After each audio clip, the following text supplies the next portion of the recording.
राधे राधे दोस्तों, जय श्री कृष्ण। तो आइए श्रवण करते हैं सप्तशती का 9वां अध्याय, निशुंभ वध। मैं अर्धनारीश्वर की श्री विग्रह की निरंतर शरण लेता हूँ। उसका बंदूक पुष्प और सुवर्ण के समान रक्तपति मिश्रित है। वह अपनी भुजाओं में सुंदर अक्षमाला, पास और वरद मुद्रा धारण करता है। धर्मचंद्र इसका आभूषण तथा वह 3 नेत्रों से सुशोभित है।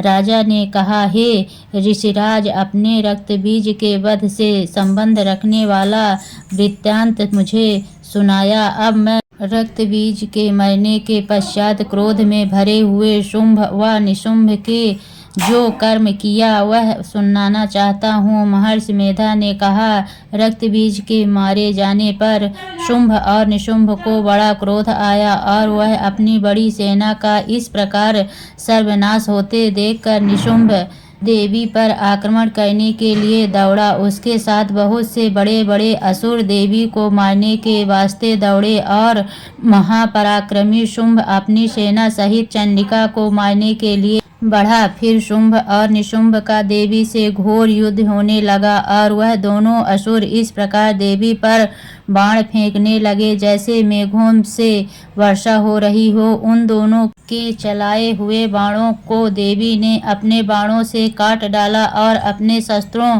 की वर्षा से उन दोनों दैत्यों को चोट पहुंचाई। निशुंभ तीक्ष्ण तलवार और चमकती हुई ढाल लेकर देवी के सिंह पर आक्रमण किया। अपने वाहन को चोट पहुंची देखकर देवी ने अपने चुरप नामक बाण से निशुंभ की तलवार व ढाल दोनों को ही काट डाला। तलवार और ढाल कट जाने पर निशुंभ ने देवी पर शक्ति से प्रहार किया। देवी ने अपने चक्र से उसके 2 टुकड़े कर दिए। फिर क्या था, दैत्य मारे क्रोध के जल भुन गया और उसने देवी को मारने के लिए उसकी ओर शूल फेंका, किंतु देवी ने अपने मुक्के से उसको चूर चूर कर डाला। फिर उसने देवी पर गदा से प्रहार किया। देवी ने त्रिशूल से गदा को भस्म कर डाला। इसके पश्चात वह फरसा हाथ में लेकर देवी की ओर लपका।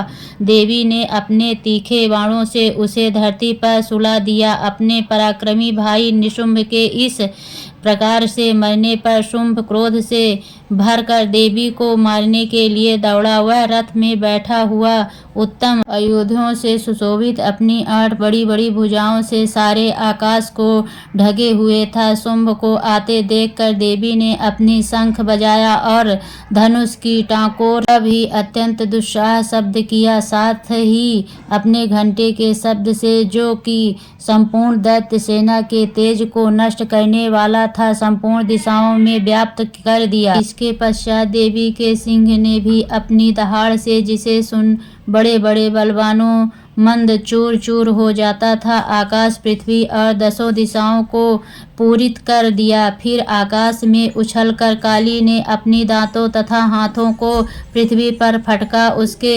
ऐसा करने से ऐसा शब्द हुआ जिससे कि उस पहले के सारे शब्द शांत हो गए। इसके पश्चात शिवदूती ने असुरों के लिए भय उत्पन्न करने वाला अट्टहास किया, जिसे सुनकर दैत्य थर्रा उठे और शुंभ को बड़ा क्रोध हुआ। फिर अंबिका ने उसे, अरे दुष्ट, खड़ा रह।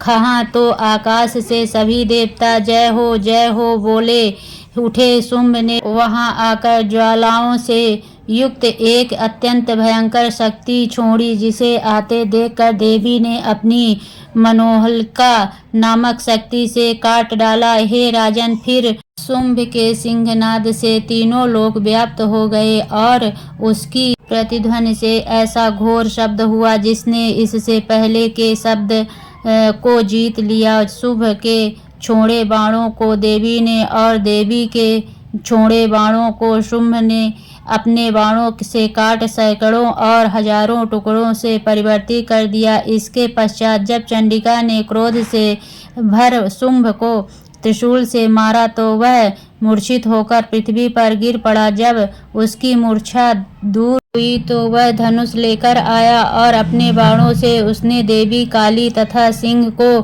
घायल कर दिया। फिर उस राक्षस ने 10,000 भुजाएं धारण करके चक्रादि आयुधों से देवी को आच्छादित कर दिया। तब भगवती दुर्गा ने कुपित होकर अपने बाणों से उन चक्र तथा बाणों को काट डाला। यह देखकर निशुंभ हाथ में गदा लेकर चंडिका को मारने के लिए दौड़ा। उसके आते ही देवी ने तीक्ष्ण धार वाले खड्ग से उसकी गदा को काट डाला। उसने फिर त्रिशूल हाथ में ले लिया। देवताओं को दुखी करने वाले निशुंभ त्रिशूल हाथ में लिए हुए आता देखकर चंडिका ने अपने शूल से उसकी छाती पर प्रहार किया और उसकी छाती को चीर डाला।